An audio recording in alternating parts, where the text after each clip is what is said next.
Okay, everyone. So, welcome to today's call. And it's great to see our regulars, Roger and Julie. And we have a special guest today, Neil Petrie, who's going to talk about direct democracy. But before we come to Neil to kind of set the scene for our discussion today, as always, we're just going to do an alignment just to fully bring us into the now moment, into the space. And welcome to Lynn, who's just joining us. We're just doing an alignment, Lynn. I've just started recording. Yes, apologies for lateness. Sorry. No worries. So we're just going to calm the nervous system and drop from mind into heart with 3 long, deep breaths. In through the nose. And then blowing out slowly over the bottom lip. Which has the effect of calming the nervous system and allowing us to just come out of everything that happened this morning, all of the emergencies of this morning and the rushing to get here, coming out of everything that we have to do this afternoon so that we can be fully present in the current now moment, dropping from mind into heart, being in the body, being rooted on the earth, and fully present in the space. And just reminding everyone of the power of the imagination, the power of visioning. This visioning of a metamorphosis, a massive change in the way that we, the people, organize ourselves in this country and on the planet. This is a time of massive transformation and change, and the old order is collapsing and dropping away, and we are birthing through a new way of being, a new way of relating, co-creating, collaborating. And so this is very much a forum to hold the space for the visionary possibilities of these new energies which are coming through, and to inspire and to encourage everyone that there is a different way. Just because we've done things a certain way for maybe hundreds of years, that doesn't have to be our way of being going forward.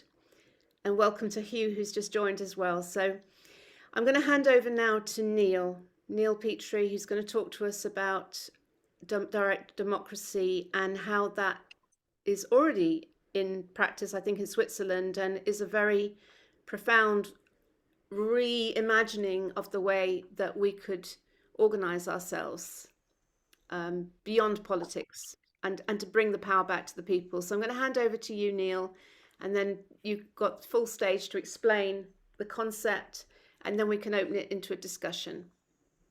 Right, thank you very much. I'll ask you one question first. Did you know that there is a country that has, it's a strange subject, but a nuclear shelter space for every single citizen of that country? So in other words, there's a country that has taken care of its people enough to say, you're going to be safe in those circumstances. Very unusual, because you have to think, in the worst circumstances, they're looking after their people. And of course, it is Switzerland, because they run it.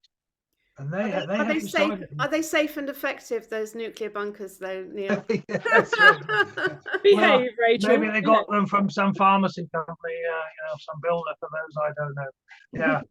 But the point is, you see, that people make the final decisions about the really big issues.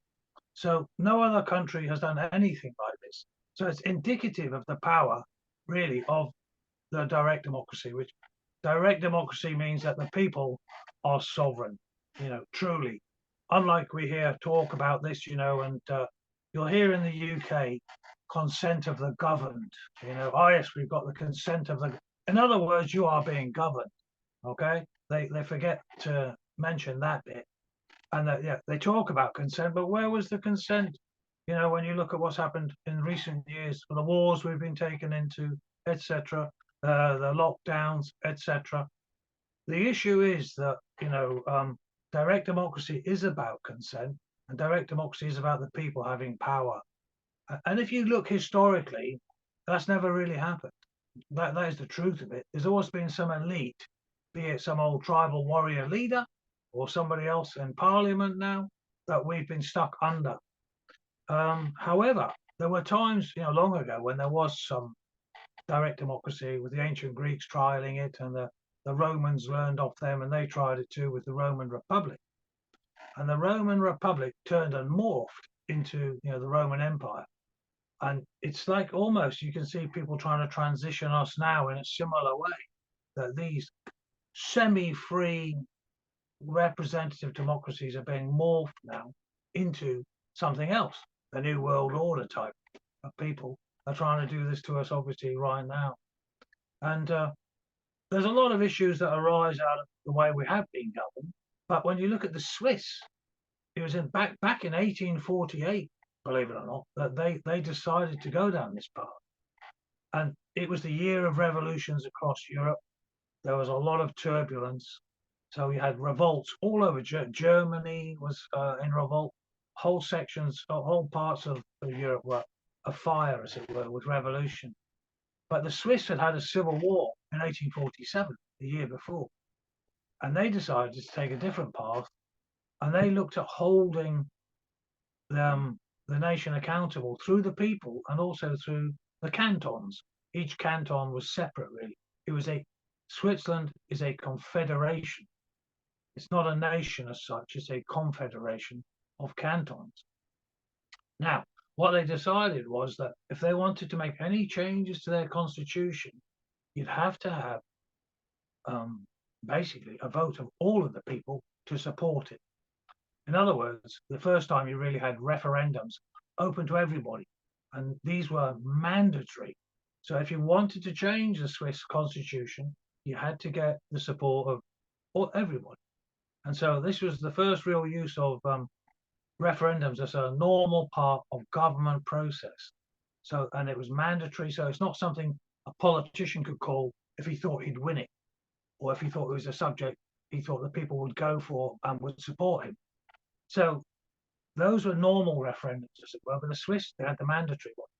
And then over the next, 176 years now, they have developed their system. So in addition to these mandatory referendums on constitutional issues, they set up an optional referendum. But the optional referendum is very useful because it's like a break on all parliamentary activity, all legislation coming out of their parliament, because they still have parties, they still have politicians, but their politicians work very differently to ours. In the UK, our people go to Parliament 52 weeks of the year, or whatever it is they go, but they're getting paid 52 weeks of the year. In Switzerland, the national parliament, the politicians only turn up 4 times a year, but for 3 weeks. That is it. They're 4 3-week stints, and they're only getting paid a daily rate because the Swiss system allows them to make their decisions quickly. A lot of the work has been devolved down to local level. Hence, you've got the cantons still have a lot of power. Here it would be county level. So that a lot of the decisions on where your money's going as a taxpayer, what decisions are being made, that you want made, are coming down to the local level. So you have much more control over your county. You have control, for instance, of all of the education system. It's run at county level, like ours used to be. So the national level, 4 3-week stints, the MPs go in, get paid a daily rate, and whatever laws they push out, you have the option under these optional referendums to call for a referendum. Every single citizen can start the process of stopping or amending a new law. And what this means is they have to go out and get signatures from the voters, from the electorate. And you've got to get 1% of the electorate to sign up to you pushing for a referendum. So that's the first stage. It's just a hurdle to stop every single law having to be voted on again by the people as a referendum. It reduces, obviously, the less contentious laws. No one bothers. They're happy with it. And because part of the process of this, one of the advantages of direct democracy is that the people, just through the politicians knowing that they can stop any law, it means that the politicians are much more careful about the laws that they are drafting. And the different parties have to negotiate amongst themselves before they put it to the people. So you get much more moderate, sensible laws coming out. And that means then you get less referendums, but they still have them. People still get that 1%, and then they have a referendum on that law to stop it or amend it. So that's it. Once you've got your 1%, you can hold a referendum, and it's a first past the post, very simple, very clear decision. The people decide. Thank you very much. And they hold these every 3 months. So the people, the electorate, get sent out every 3 months, sometime before the next referendum round. They get a list of all the votes, what they will be on, and also background information on each, looking at it from various perspectives, left, centre, right, etc., with a bunch of links that you can go and check out and start looking and analysing for yourself. So the people do get involved. But, instead of watching Saturday night, I don't know, TV shows, maybe they sit down for an hour or so and they go through some of this material, the ones that they're interested in, that they are going to vote on. Because you don't have to vote. And the average is usually around the 50% mark, actually go out and vote on referendums. But some referendums will go up to 80% because they're very contentious, because people are very interested in it. So that's it. And if that vote goes through and you stop the law, it's stopped. So you've got the third option you've got. So you've had the mandatory and you've had the optional. The third one is where you as a citizen in Switzerland can put forward a proposition, an initiative is called. So you have the initiative, which means that you can hold a referendum based on what you write. So you write what you want to see initiated as law, not some, government person. You write your own. You can obviously consult with friends. You can consult with people who know what they're talking about to make you get your point across better.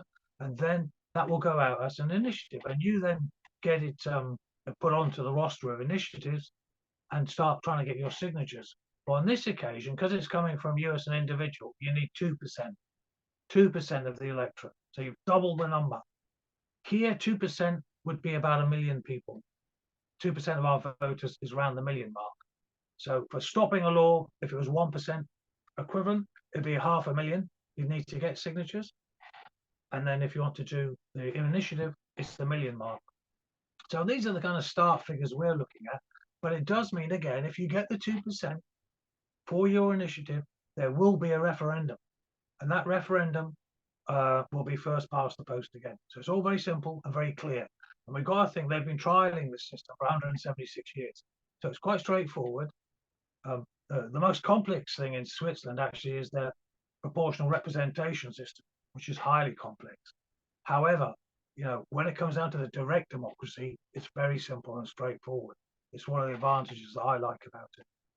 And we in the direct democracy movement, because we in the direct democracy movement have been supportive of direct democracy, but we found the Swiss system, because it's trialed, because it's been proven, then that's one of the main reasons we support it. But the reality is, when you look at the effects of it, this is what really counts. What are the benefits really of having direct democracy? Well, as I said, everyone gets a nuclear shelter, for instance. Strange one, but it shows that the people look after themselves. If there's going to be a disaster, then just a few people would survive in our country. But over there, every single person, every single house in the building regulation says you have to build a bunker in the basement. Every single block of apartments. Yeah. Lynn's got her hand up, so let's see what Lynn, if she wants to interject or ask you a question or something. All right, okay. So yeah. Hi, Lynn. Hi, it's nice to see you. Thank you for coming. I think probably were you at the direct democracy in Sheffield? Yes, yeah. I was. So yeah, I was the awkward bugger there. So I've been to I know Geneva quite well. It's quite communist. There is a little bit of the thing I need to build into direct democracy. I need built in is the inalienable rights, to make sure that can't even come. It can't even come to a referendum if it's going to impinge on people's inalienable rights. That's really important to me. Otherwise, you're just getting mob rule. And I know, we all know that had we had a referendum back in the hysteria of 2021, we would have all been forcibly jabbed. That the population would have voted for that at the time. So that's my issue with it. Well, the other thing, but otherwise, other than that, I like the sound of it. I think I'm not sure it works as well as we would like it to, even in Switzerland, but it is a hell of a lot better than what we have here. Yeah, Especially now that we don't have the trial by jury. They're trying to get rid of that, which should be our counterbalance, shouldn't it, Roger, to having bad laws. It should mean that juries won't convict on it. We don't really, Absolutely. we hardly have. yeah. So that was my point. Yeah, I understand that, Lynn, and I agree with you entirely. Of course, when you've set up the system, you'll put it in place, and you already have a lot of these things protected under our law. Now, the issues are that if you set up the system, you put a new Bill of Rights in there, you tidy it up, and you ensure that there is one, that will protect you from these issues. And you've got common law protections as well. And in the end, we are going to be subject to the court's decision. So we have to make sure that the rules and the laws are put in place by the people to ensure that, except for warfare, etc., then obviously things change under those circumstances, and we have to make sure that those inalienable rights are inalienable. But you've got inalienable rights, in the United States, but they're still being ridden over roughshod. So representative governments are no protection for inalienable rights when the government decides to use emergency powers all over you. This is the problem you've got.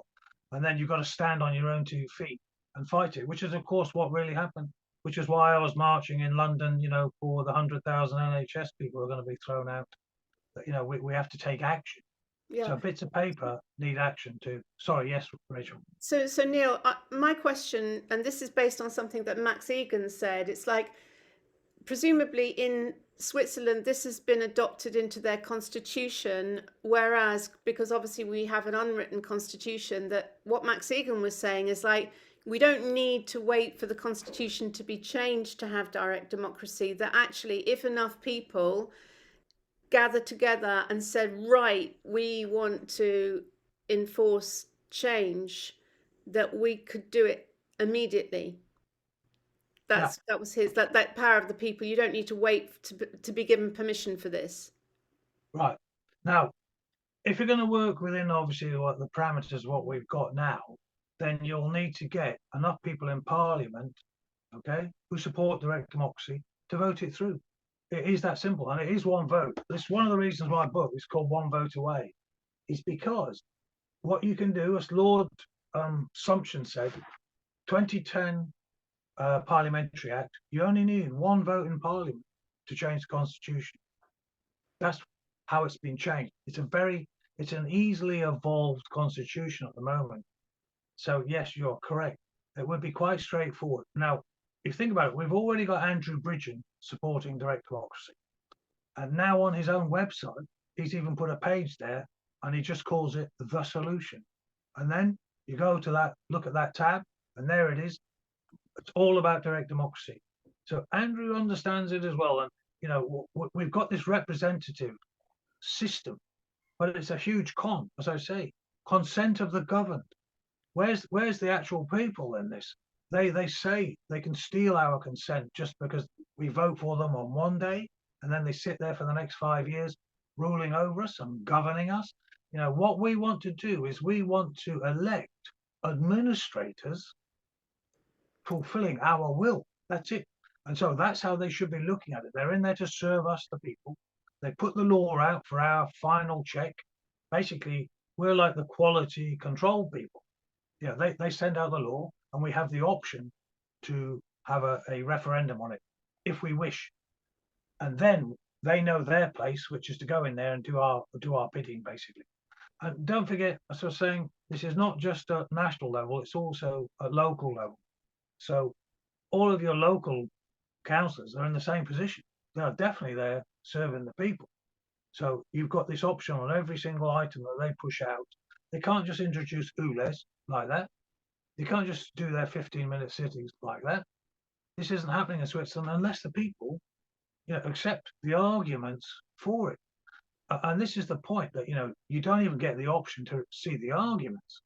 Whereas in Switzerland, you're going to be told this is a referendum on this. You're going you're going to be given the arguments, because as you know, the press is almost completely controlled. It's always aligned with its owners' wishes.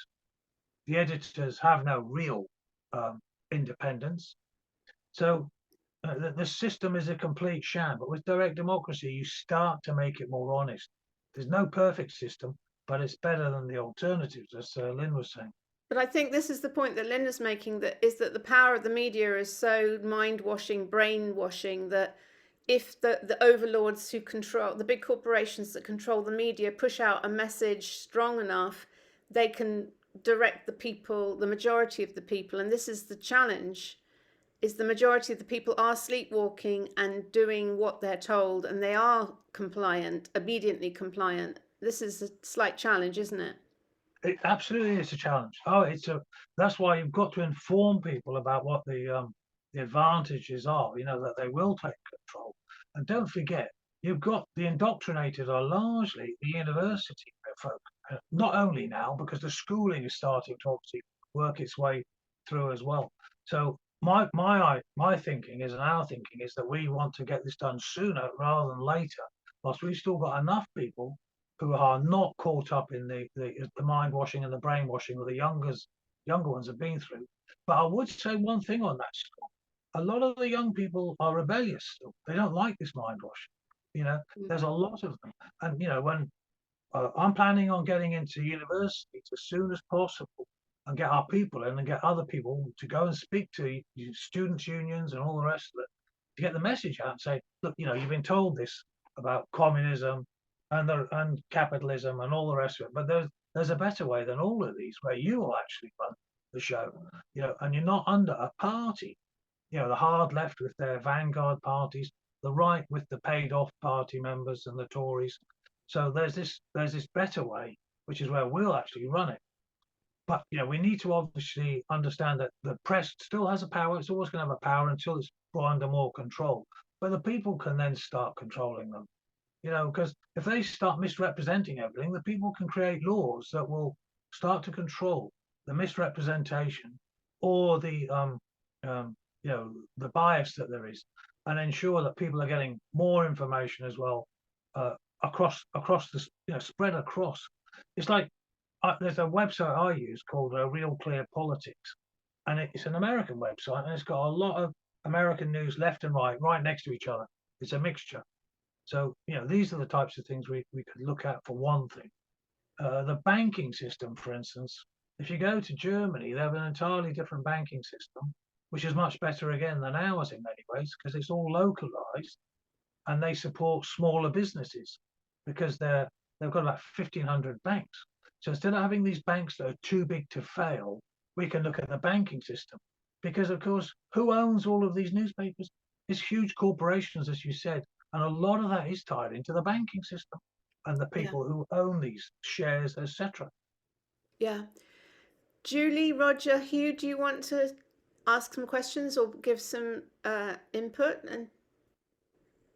Yeah, I think what Lynn said is very valid about the concerns if somehow we're given the fact that we've got to have lockdowns and things like that. I mean, the people that even, like George Galloway was very vocal that we needed to do even more than we did.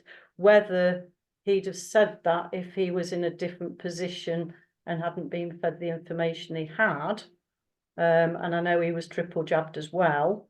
So we don't know how those people have come to those decisions.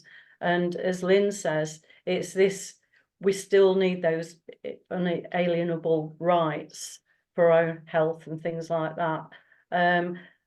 Personally, as I've got to know about the direct democracy, I'm glad that you've given the introduction that you have today. I don't know if there was anything else that you were sort of thinking of before Lynn asked and stated what she did, your sort of journey with it. And on the block vote thing that I'm part of, I do find the wording can be quite challenging for people to know, am I voting yes or no for this? And I do wonder how it'll unfold, but obviously until you start doing it, you don't know what you might come across. I can say that, you know, the Bill of Rights thing was immediately on our radar when we started this years ago. Okay, because it started as a party, and I only joined it because it was doing direct democracy. And the first thing we were looking at was the Bill of Rights. That would have to be the first thing. So I mean, we thought about this long ago, and it's just it's a natural start point really to make sure that people are protected, and that those things, and the people will decide what protections they want. You know, so if you're going to live in a democracy, otherwise it's a tyranny really, isn't it? Because they can just do what they like, but they have to be there. Yeah, so it was our first consideration when we were looking at this. Yeah, 2017? I think we started. Yeah, it was more than 4. I just joined the board of the group 4 years ago, but I joined the party on the day it was set up. But I'm not a member of any party now. I just do this. Neil, yeah, talk to us a we're bit briefly about. on that. Sorry, talk to us a bit about this Block Vote platform, because you've Yeah. got some technology, right, that people Yeah, might not be aware of. Yeah, one of the guys, Alan Shipham, heard about this block vote just as it was being developed, and I think it'd been going about a month. And so I spoke to Richard Borner, who set it up, and basically it's blockchain enabled. So what it means is that, you know, if I don't know much about blockchain, to be frank with you, but obviously I understand that it's the means through which most or currency transactions and other transactions pass now, because it's the most secure means. And it's secure because basically all of the transactions, your votes, for instance, what you vote on, would be passed around, and the details of it would pass around a lot of computers that are all random. It's not one central hub. So in other words, you've got many different places that will hold information, and that means that if anyone tries to interfere, they can't interfere with all of them at the same time. They can't play with it. So hacking into this system, it's self-correcting. Someone starts trying to hack into one, the others are aware. And so the whole system is quite complicated, but it's basically, what do you call it? It's disseminated, widely disseminated. So this means that hacking it is basically impossible. And it means that then your votes can't be fiddled with. But not only that, they are being stacked up, as they call it. So each one slots in one on top of the other. And this means that, for instance, in the UK, you could have a vote, 50 million voters, and in a matter of hours, you'd have the result. And you can see them being added up. You can actually watch the votes, and you can see where they are located. So you can see by constituencies into which, you know, the votes are being added, and you'll see, oh, hang on a minute, there's only 10,000 voters there. Why have we got 13,000 votes? There's obviously been something going on. So what you'll see with blockchain is it is so much better than any government system, and it's open in terms of you can see the voting going on, but you don't know who it is. You can't tell. So right now you've got the platform that someone could raise a referendum issue and there could be a vote on it. Right now, yeah, you can do it. Julie, have you done any yet, Julie? Yeah. So I there you are. Yeah, I did do one to do with the regional mayor thing, but I think I overworded it and stuff. And I've been so busy since then, I haven't managed to do anything more. And I got it to close as the mayor voting was happening. But I'm trying to think of what I want to do with that, and to be able to word it in an appropriate way. Yeah. Because that is quite a challenge I've found. And just to say welcome to Chris, who's from Greater Britain, who's that is a platform. Hi Neil, Julie, Lynn, Roger. Yeah, platform inspiring independents to come together and to join forces for the next general election. Yeah. Are you working with Cliff Finlay? I am, yes. I sort of, for my sins, I came across Cliff and we got together and started doing all that. My sort of specialty is basically personal branding for the MPs, you know, talking about their character as much as their policy. But obviously it's, you know. Yeah, because he helped us with our leaflet production. We were helping with there was a couple of reform people, Alex Stevenson, he's a very good guy, and his leaflet was produced for his local area, and Cliff helped out with that. So thanks for that. Yeah, great. Pleasure. Nice to meet you all again. Yeah. I've just finished a long call actually with Cliff, so I just checked my emails and saw the connection here. So I'm, sorry, late to the party. No worries. Yeah. Roger, did you want to add anything, or Hugh, well, as you've been listening? Any questions for? Well, yeah. No, not really any questions, but just to make a comment that I think that this is a much more encapsulating of the society method. People will get involved, and that's our problem here. People just don't, and you know this, Rachel. You know this by the figures that you've been producing. Apathy. Apathy, yeah. Well, I think it would get, it would combat the apathy, because people would really see that they can make a difference in the decision, And the other thing vitally, I would say, is there's still a space there for trial by jury, because that really is individual sovereignty. Yeah. So I think, in the final analysis, we can retain our individual sovereignty by trial by jury within the system. Yeah. So that's my 4 pence. Because I think, with the initiative, you've got the option of putting forward your ideas about sovereignty issues, and you put it out to the people. You've got all of these options, as well, to advance particular ways of doing things that the people, if they like them, they can vote on them, can't they? And you can put it into the system, because you've got constitutional protections, and we've got a constitution already. But we would obviously look at the common law is obviously out there. That gives us protections as well, because the judges can't go against a lot of the old protections that we've got in place already. But we could look at how we tidy up. That's why we say, same as you feel, about the your rights and how those are going to be formally protected in some way too. Neil, let me just ask you a quick question on that subject and how it works in Switzerland. If you have a referendum and you don't get many people actually turning out to bother, so say you did get like only 27% of the people bothered to turn out to vote for something, like as has been with the East Midlands Mayor, that was the turnout, I think 27%. Yeah. Does the result stand? Yes, it's first past the post. Okay. So in other words, that's why they have these hurdles in the first place, to see that they think there'll be enough interest to do it. Okay. The average is in the 40s. The average turnout is in the 40s, but they go up to about 79, 80, because it depends on the But is issue. there, what I'm saying, is there a cutoff, like if or is it just that 1% that is needed to hold the referendum in the first place? Is that the only cutoff? Yeah, the cutoff, there's a timeline as well. So you've only got so much time to get it. So you get it done fairly rapidly. So many months, I think it's 6 months, I remember right off the top of my head. And then you get your 6 months, you get your in our country, it'd be 500,000 signatures, and then you get a referendum slotted in on that.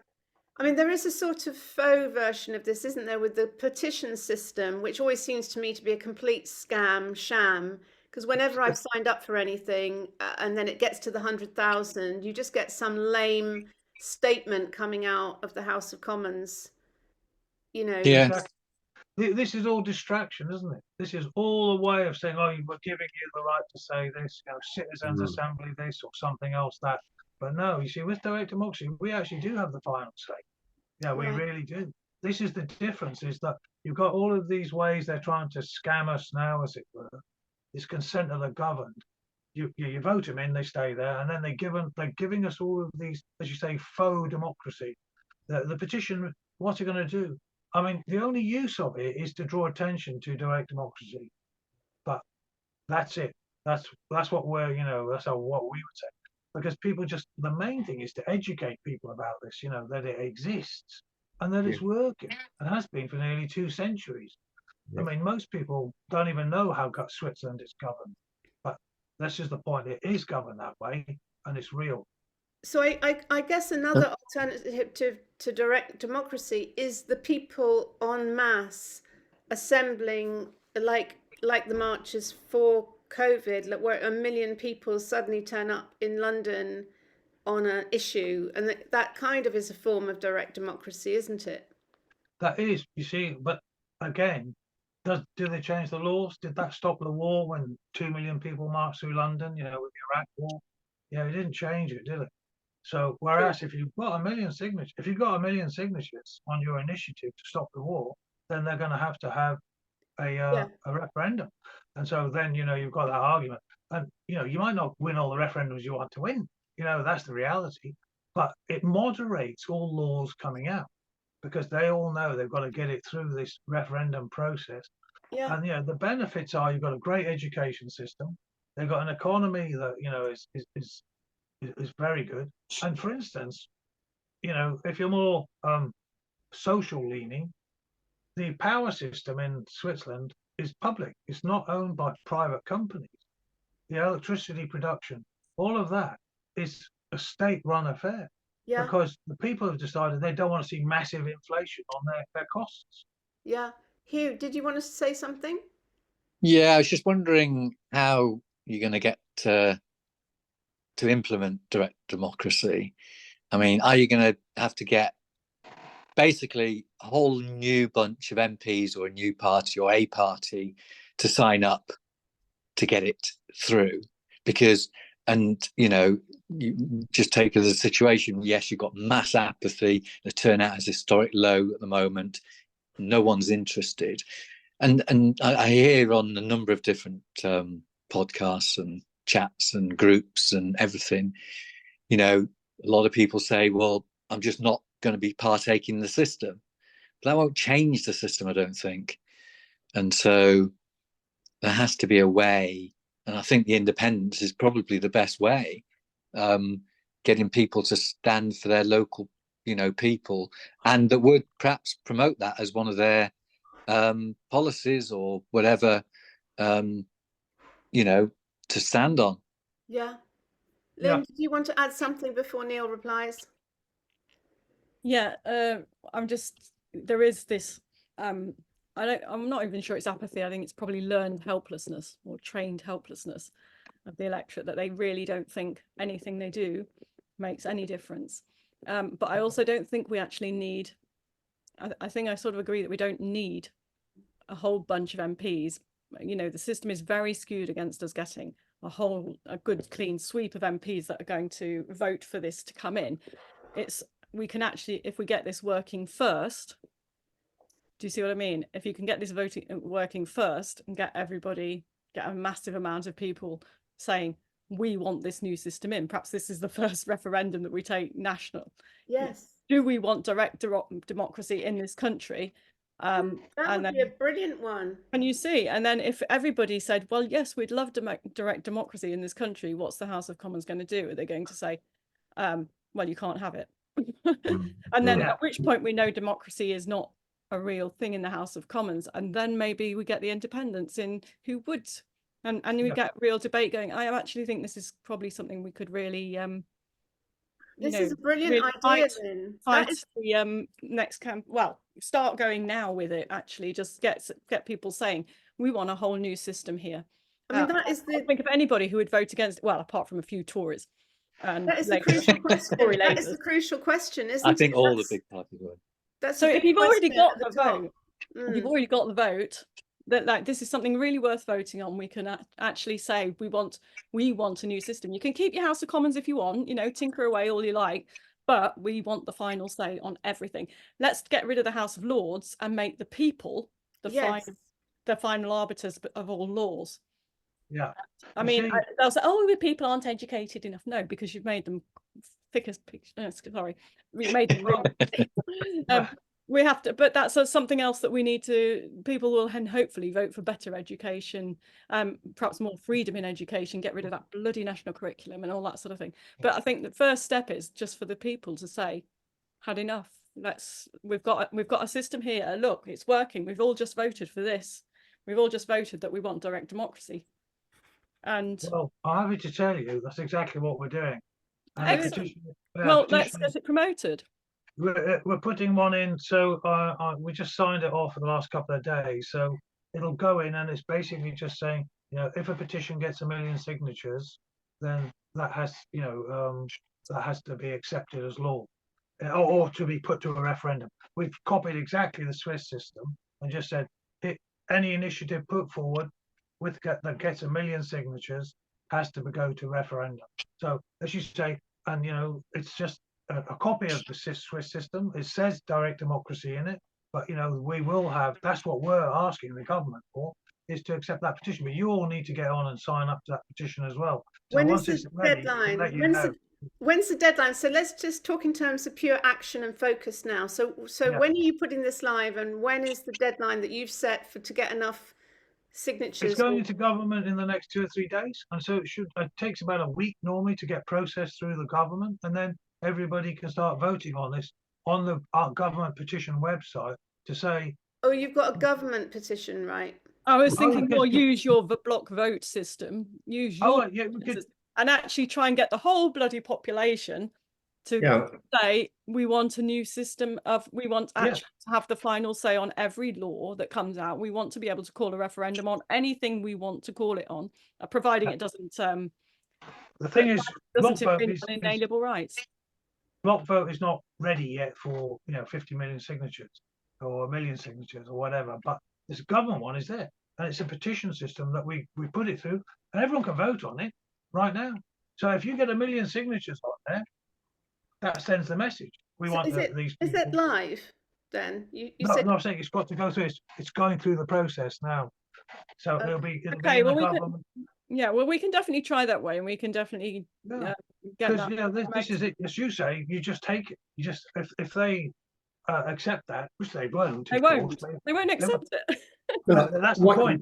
It Why demonstrates. don't you make it part of the policy for an individual MP, an independent MP, and say, okay, these are my policies, and this is the additional Correct. policy. Correct. Well, that's exactly what you've got with Andrew Bridgen. See, this is Yeah. Andrew Bridgen is now a supporter of direct democracy, so we can Is it- use Andrew obviously and his good offices to get this put through. Or is it We've spelled out also got- on his manifesto? Is it spelled out on his manifesto policy or whatever? No, well, He's this got has only paper. just been decided. This one has only just been decided. So he's just put his direct democracy website up 2 days ago, I think. Yeah, Now, I saw it on Twitter. we're liaising with him over all of these things. So Andrew's obviously he's the MP who's there now. Okay, so we've got an MP who supports direct democracy. So your good ideas can be funneled through him as well. Okay, so whatever you've got, please let us know, and we can push them through to him. In addition to that, there's another. Well, Reform have many people who are supportive of direct democracy. Many MP candidates, councillor candidates, and it's supposed to be a reform, a party about reform, and this is obviously a reform. But Nigel Farage talks about the Swiss system and he approves of it. He talks about referendums, and these MPs and others at the bottom, councillor, candidates talk of it too. But the party doesn't. It actually censors people who are putting forward direct democracy. So Yeah. it's a fake, issue. I think one of the issues that independents have got is that they don't have a unique selling point in terms of my policy is going to be the same as someone else's policy, etc., etc., etc. If your policy is basically focused on changing the system and giving more power and more votes back to the electorate, then you've got a unique selling point, because the Conservatives, the Labour, and the Lib Dems don't want to do that. Exactly. So just You're to a say brand, welcome aren't you? welcome to Cliff, who's just joined. Your ears must have been burning, Cliff, because I'm Neil so was sorry. singing your praises just now. Oh, that's really kind. Hey, Cliff, nice to Oh, meet you. Hey, you right, Neil? Yeah, good to see you. I didn't even realise it was going on today, and then Chris just texted me and said I'm on the bloody Zoom call. I'm like, no, I didn't even know it was happening, and he was like, yeah, Neil's on it. I'm like, no, of course he was. You did mention it the other day, and I was like, It's no, every certainly. week, and we toggle between Thursday 12 noon and Fridays at 1 p.m. and we Yeah, every well- week to Oh, yeah, I didn't get any alerts or anything, but you know what my headspace is at the moment. But it was, it was like immediately I was like, and then I know on my mobile phone, because my laptop's not switched on, and it started going, you've got to update your software. I'm like, bugger soft, update the. Let me on the bloody call. It's how it is. But yeah, good to see you, Neil. And we know Neil really well. He's the Direct Democracy, and what the work they're doing is great. And I think that that structure plus the block vote structure that Neil introduced with the guy who was building that, actually starts to give MPs a real chance to go to their constituents and actually ask them questions and vote on critical kind of issues that are based around the impact the UK. So rather than a kind of a local, they could use it locally themselves, but actually allows them to do referendums on national type criteria. Do we give $9 billion pounds to the Ukraine to kill other people? No, but maybe people vote yes. Maybe maybe there's enough people who are stupid enough to say yes, we do. In which case, we kind of do. But it'd be. But yeah, it's good. It's good. I was just here to listen. I was I missed the bloody call. I think the other thing, Cliff, is that it expands the role of the MP from being a representative into being an advocate. So if you're getting the electorate involved in the affairs and the national international policies, the MP then becomes an advocate of a particular thing without actually having the final say. It then becomes, okay, well, if we've got this block vote in place, he's basically carrying out the mandate from the constituents and voting accordingly in Parliament. Yeah. So you change the whole system. Roger wants to come in, so let's just go to Rog. Yeah, well, the success of any system, whether it's going to be beneficial or disadvantageous, depends on the cooperation of the mainstream media, because they're the ones who are going to influence people to go one way or the other. How are we going to ensure that people become educated with regard to this new system? Because I'm sure that if people did know, thoroughly, comprehensively, how this system works, yes, they'll go for it. But how are they going to get to know? That That's could be an my question. advantage though, Rog, because like if they don't know about it and all the freedom movement do, there'd be a 100% vote, right? Lynn's put her hand up now. Yes, I'm going to echo what Andrew Bridgen was saying at the Direct Democracy meeting, that the mainstream media is not the influence it used to be. So you'd be mainly influencing LabCon voters through the mainstream media. So you're not going to get anywhere anyway. But Andrew Bridgen was saying on his website, on his website or on his social media or something, he'd had an enormous number of imprints, far outweighing anything the mainstream media had managed to reach. I don't know. 21 million. 20 million. Yeah, it was. Thank you. I thought I'd remembered properly. Gosh, yeah. I was thinking, oh God, that's a big number. And have I remembered it correctly? Yes, 21 million imprints on his website. Now the mainstream media can't reach that anymore. What readership does the Daily Fail have? It's not that much at all. Not 21 million. So what I'm saying is the social media is, especially among the young, and I think they're probably the ones we need to really go for.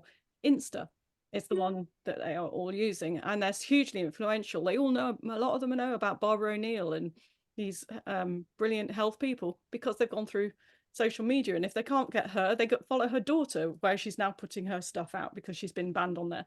So if we, it's also a lot more flexible. When someone's banned, someone else can take up the baton. It's just the world is different. It's a very different way we have to look at things, and trying to get Telegraph and Times and all that on board. Don't bother. I won't even bother with them. I'm also dead against the mainstream media. I've always said you basically need to own your own media, whether that's a podcast, whether it's a video channel, whether it's a digital or printed magazine, or whether it's a website with a blog on it.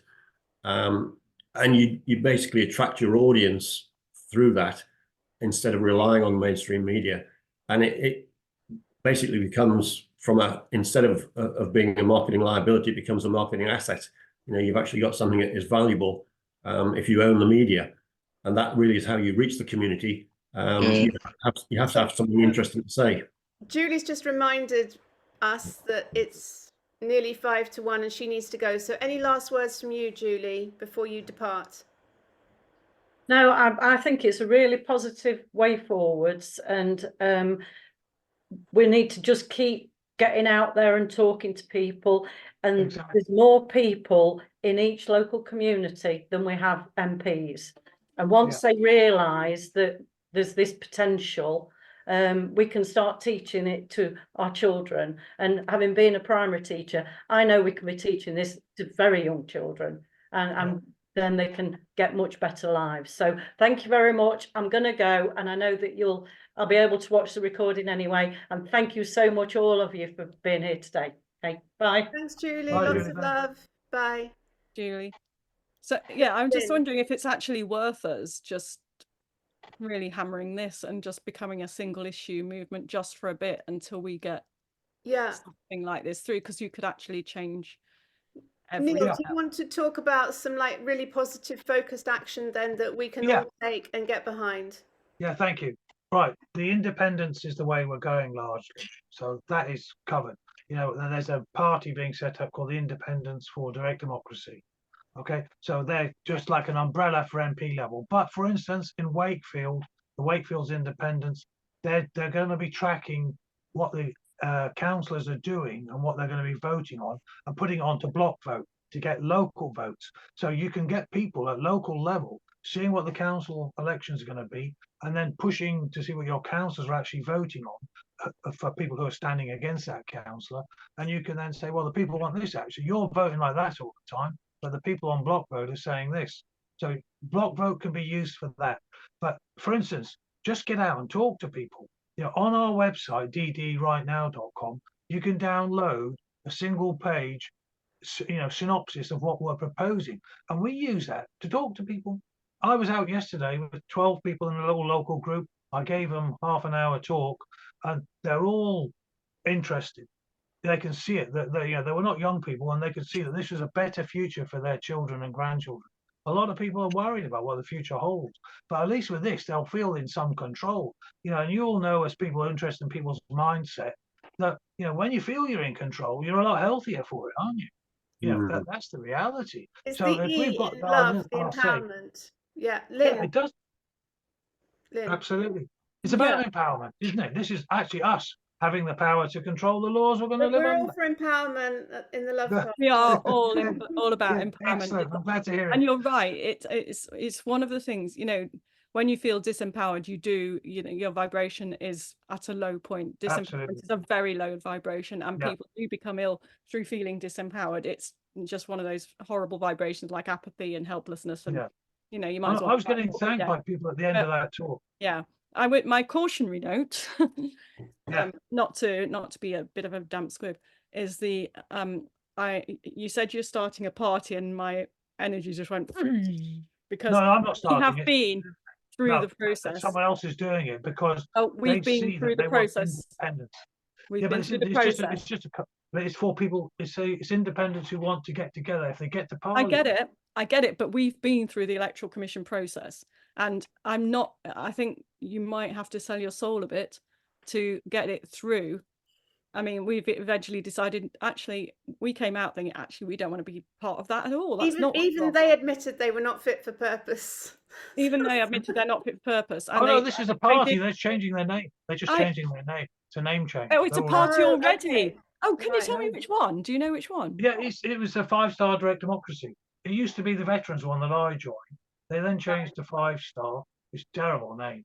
And then they started it on the idea of direct democracy. So Neil, if we, I mean, I'm not, if a party can work, I'm not against standing under a party. I'm just asking, do they have a sort of set of values or something that you have to subscribe to, or are they basically, we want all our members to do their own thing? What we I think the only thing they're going to be asking, manifesto, or do they have a set of an ideology you're supposed to follow? Have they got a whip? What are we talking about?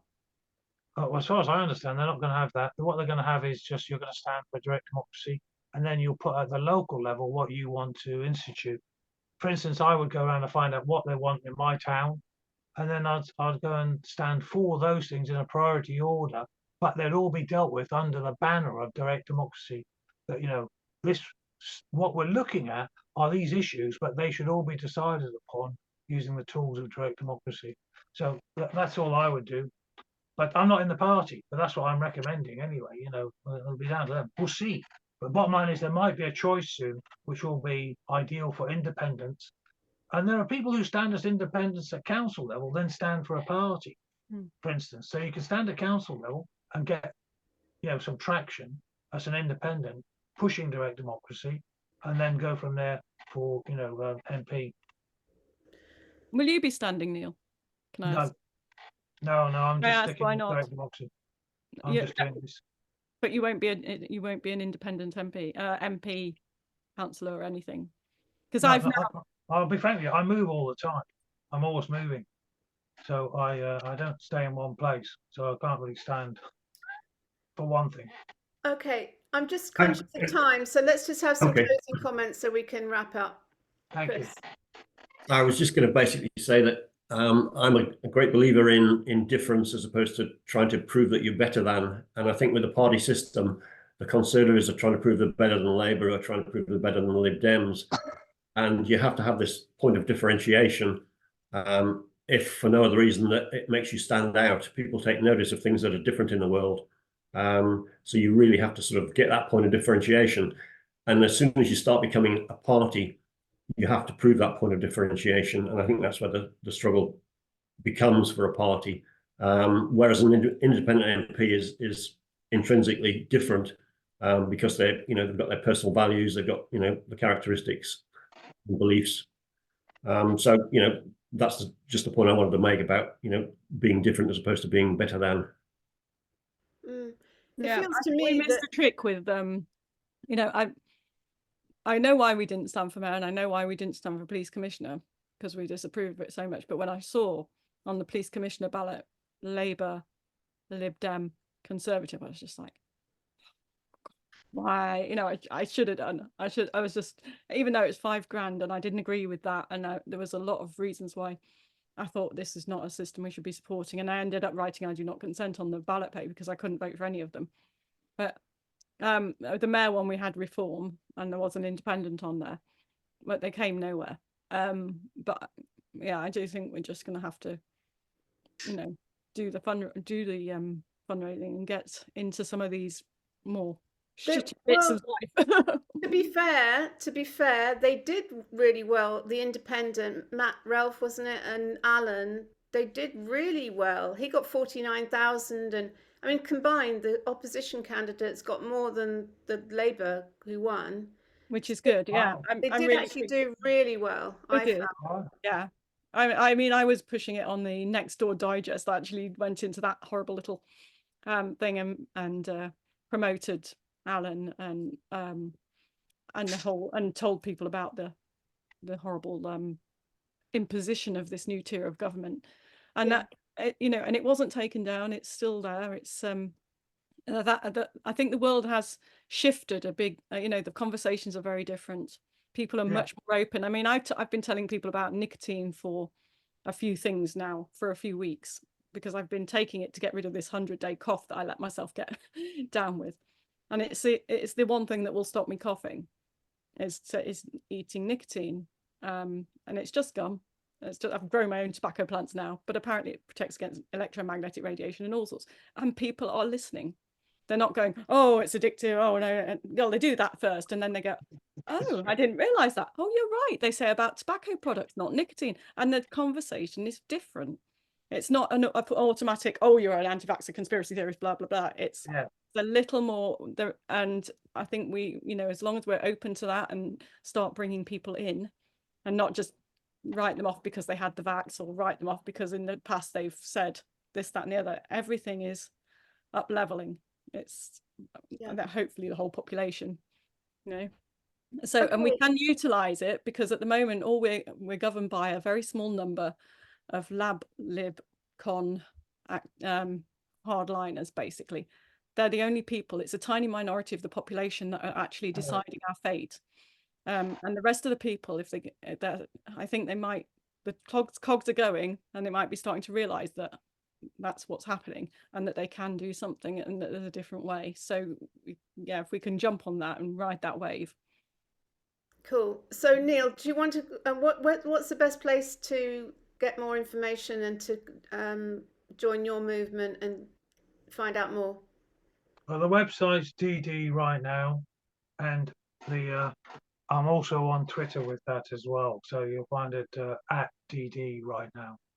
So Okay. it's DD right We'll now. put the links below in the notes to the video. Thank you. Yeah. Okay. Yeah, how are so- you finding Twitter? Because we find that I find that although we get, if I jump on anyone else's post, we get loads of likes and things. Our own Well- posts are pretty much blocked and they don't get seen by anybody. There's no hardly right. any rants, you know. Yeah, no, they did block us at first when we rejigged the site about 2 weeks ago, Mm. and because suddenly there are several of us on it now, not just me, so it's now become extensively used because we're tied into Neil Oliver's group, and we have a lot of people who are working with us, you know, from influencers like James Melville and others from all the different sides. That's the point as well with direct democracy. It's not left or right issue. It's just a Mm. process Well, issue. exactly. That's It's not. wonderful for everybody, or it's bad for everybody, depending on what day it is and which vote you just lost. But it's open to everybody. That's the great thing about it. Okay, well, thanks for coming on, Neil. And yeah, thanks to everyone who's shown up on today's call. Another interesting debate. And yeah, let's keep an open mind of like all of these different possibilities as we nibble away at the old established system and open our minds, yeah, to the future. Yeah. Cool. Thanks a lot. Lots of love. Thanks, you, Rachel. everyone. Take Bye, care. everybody. Thanks. Bye. Cheers. Nice to see you all. Bye. Bye. Cheers. Bye for now.